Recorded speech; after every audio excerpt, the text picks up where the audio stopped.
Abaru Aboiê, meus amigos e todos os seguidores aqui do Ceuto.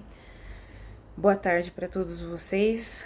Hoje eu vou começar a gravar o primeiro vídeo de uma série de 7 vídeos de 10 minutinhos que eu me comprometi com vocês a gravar, dando continuidade, né, no assunto da questão ética e moral dentro da religião de Orixá, né, dentro da filosofia Yorubá. Esse é um tema que já é bastante discorrido nos livros, né, dos principais autores, né, da religião, mas é importante trazer para a nossa comunidade porque é um assunto novo, né, é um assunto novo e muitas vezes a comunidade que segue a diáspora, né, as religiões de matriz africana, eu ouço muitas pessoas dizendo que, pô, que não existe, né, não existe um livro, não existe um código de ética, não existe uma expectativa, né, em relação, né, uma expectativa do divino em relação ao comportamento do homem. E aí, quando você não tem essa parte da história bem condensada, né, bem clara na cabeça das pessoas, fica parecendo que a nossa religião é só fazer macumba, né? E qual o sentido da macumba? No sentido de que o místico, o espiritual, né, o lá de lá, seja lá o nome que se queira dar, só existe para te servir, né? Então, para fazer a sua vida ficar boa, né? Para fazer você melhorar, como se fosse haver algum tipo de diferenciação, né, entre uma pessoa que é macumbeira e uma pessoa que é de qualquer outro tipo de religião. Então, é importante que a gente comece a deixar esse assunto muito mais claro do que o que ele realmente é, né? Obviamente, a dinâmica, vocês vão perceber que ela é um pouco diferente, ela tem particularidades, né?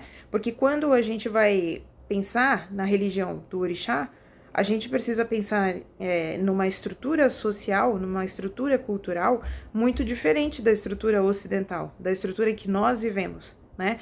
Então, a ideia como um dos meus orientadores sempre coloca, a ideia é que a gente desconstrua, né, o nosso pensamento, que a gente desconstrua a forma cristã, né? Porque independente do que você é hoje, você com certeza foi educado como um cristão, com toda certeza.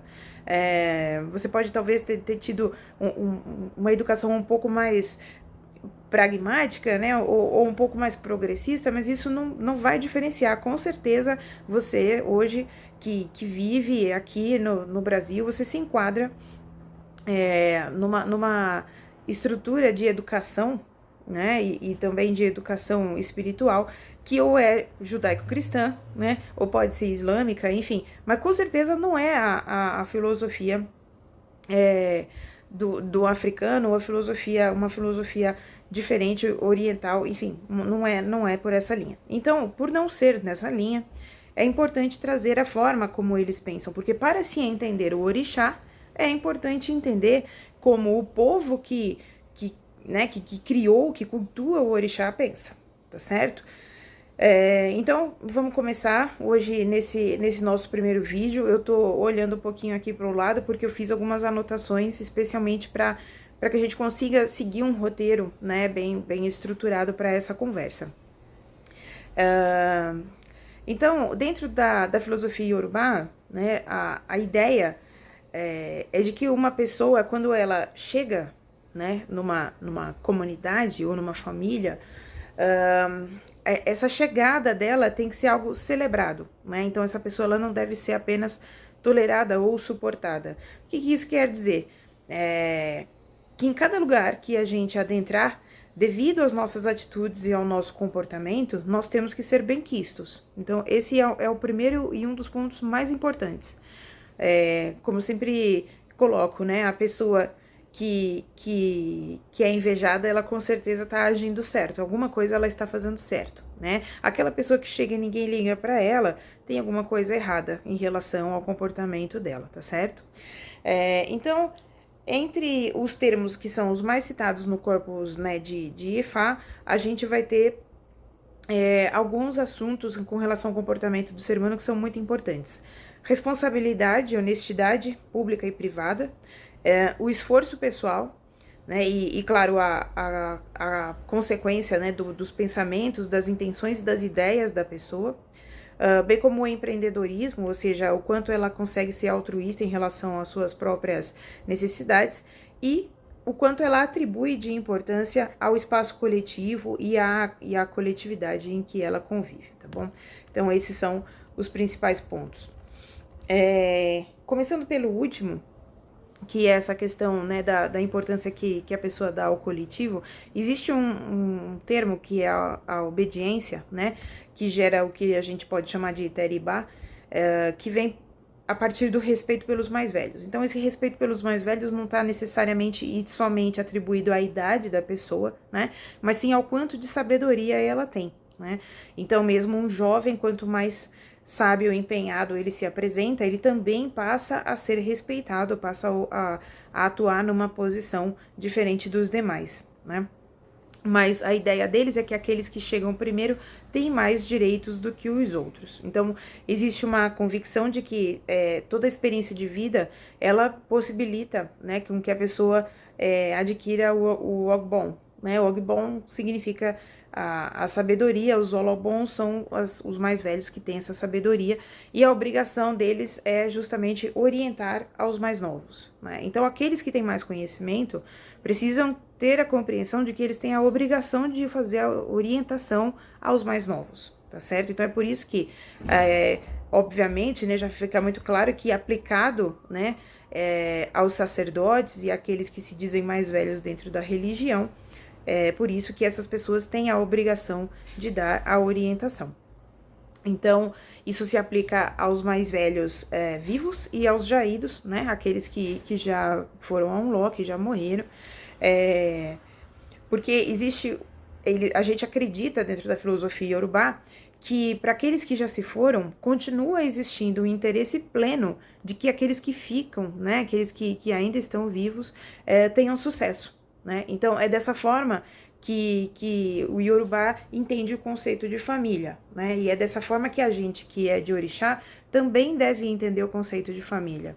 A família, ela é para cima, para baixo, né? E para os lados. Então, aqueles que você agrega para dentro do seu círculo, você pode considerar como sua família, né? Com os seus dados aí, obviamente, os limites, mas você vai considerar a família, e você também vai considerar a família quem tá em cima e quem veio antes e quem vai virar depois de você, né? E a pessoa, ela deve ter um interesse genuíno por isso, por aqueles que, né, por honrar aqueles que vieram antes e por ensinar a honra e fazer com que os mais novos sintam-se honrados, né, em venerar a ti próprio, né, a si próprio, enquanto pessoa, com relação aos seus feitos e às suas atitudes, tá certo? Então, esse senso de honra com relação à história, ele dá pertencimento familiar, né? Ele gera a sensação de pertencimento para que a pessoa não perca, obviamente, nem o sentido, né, da sua própria vida, e nem se venda facilmente a valores vindos de fora. Então, acho que isso independente. E aí, né, gente, agora uma observação totalmente minha, assim, eu acho que independente de a gente hoje olhar, né, para a estrutura social desse país, né, da Nigéria, ou de onde vem a filosofia, mas quando a gente olha para essa filosofia, é muito bonito, né, a forma de pensar é bonito e ela faz sentido. Então, aplicar isso pra gente que é de orixá deve ser uma questão mesmo de valores, uma questão importante de valor pessoal, tá certo? Então, é muito importante que a gente conheça e fortaleça as raízes da nossa família. E aqui no Ceuto, eu quero trabalhar muito com todos vocês, né? Aqueles que são de dentro da nossa corrente de trabalho interna e aqueles que são da nossa assistência. Quero trabalhar muito com vocês justamente isso, esse senso de pertencimento, deixando cada vez mais claro por que essa casa existe, o que a gente faz há 15 anos, de onde que nós viemos, o que a gente vem trazendo de diferente para poder ajudar, agregar, porque eu sempre digo que se algum filho meu não estiver com a vida, pelo menos, boa, tem alguma coisa errada que eu tô fazendo, né? Então, pelo menos no sentido da orientação. É claro que não sou eu sozinha, né? Tem também a atitude dessa pessoa. Mas eu é que tenho obrigação, como falei um pouco antes, de dar toda a orientação dentro do limite, né, obviamente, de sacerdotisa, de orientador espiritual para essa pessoa. Então, esse é o meu objetivo como orientadora de cada um de vocês. Voltando para aqueles nossos familiares, aqueles ancestrais que já se foram, como eu sempre explico, a gente faz as oferendas e faz as reverências a eles com comida, com bebida. A gente pode fazer, mesmo com eles já idos, fazer a retificação das nossas ofensas, né? Então isso é algo que às vezes as pessoas, né, têm um remorso ou algum tipo de arrependimento. Gente, mesmo a pessoa já tendo passado, o arrependimento está dentro da gente que está aqui, né, vivo. Então, cabe a nós nos retificarmos nesse sentido com esse ancestral, tá certo? Isso é uma coisa possível e inclusive necessária. A gente também deve fazer pedidos a eles, pedidos de proteção, conselhos, né, que podem vir para nós ou através de manifestações do nosso próprio Ori, ou às vezes até através de sonhos, guardadas aí as devidas proporções, e eu seria até um pouco mais pragmática em colocar as aspas, né, porque, de novo, assim, né, nem sempre o que você sonha é necessariamente uma mensagem do mundo espiritual, então a gente tem que ter um pouco de cuidado com esse aspecto. É importante destacar que os ancestrais, eles atuam para neutralizar algo, né? Em alguns casos eles atuam na neutralização de consequências indesejáveis das ações, né? De membros que podem ter vindo antes, né? Então, imagine o seguinte, a gente sabe que tem coisas, né? Que elas vão vindo dentro de uma família, né? E parece que elas passam de geração em geração, sem que se possa quebrar esse ciclo, né? Então, muitas vezes o culto, né, que vai aos nossos ancestrais, né, que tem a ver com esse comportamento de obediência, né? Então, esse culto aos nossos ancestrais, ele sempre pode atuar como um facilitador na quebra desses ciclos, né, que passam de geração em geração como se fosse um código genético espiritual. Então é possível, através do culto e obediência aos nossos ancestrais, a gente conseguir melhoras no nosso círculo familiar, né, em situações assim de vícios, situações de história mesmo, de vida, que pode vir se repetindo como se fosse um comportamento repetitivo. Então, é muito importante esse aspecto do respeito aos mais velhos, né, da obediência, do ouvir o conselho, né, do acatar aquela orientação que vem da pessoa que tem mais conhecimento que você, né? Então, a gente está vivendo uma sociedade fútil, né, com jovens que são extremamente apegados ou que só levam em consideração coisas que muitas das vezes são futilidades, né? E esse assunto é um assunto chato, né? Esse da obediência. Não é o tipo de coisa que a gente tenha levado, né? Venha levando muito em consideração, porque sempre se associa isso à castração de alguma forma.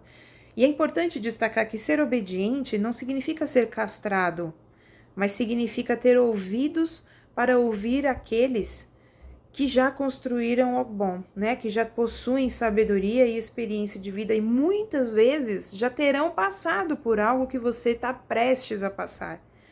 E aí, a minha mãe sempre dizia que de vez em quando ela tinha vontade de fazer um racho na minha cabeça e colocar coisas lá dentro, né? E eu entendo, hoje que eu tenho filhos, eu entendo ela.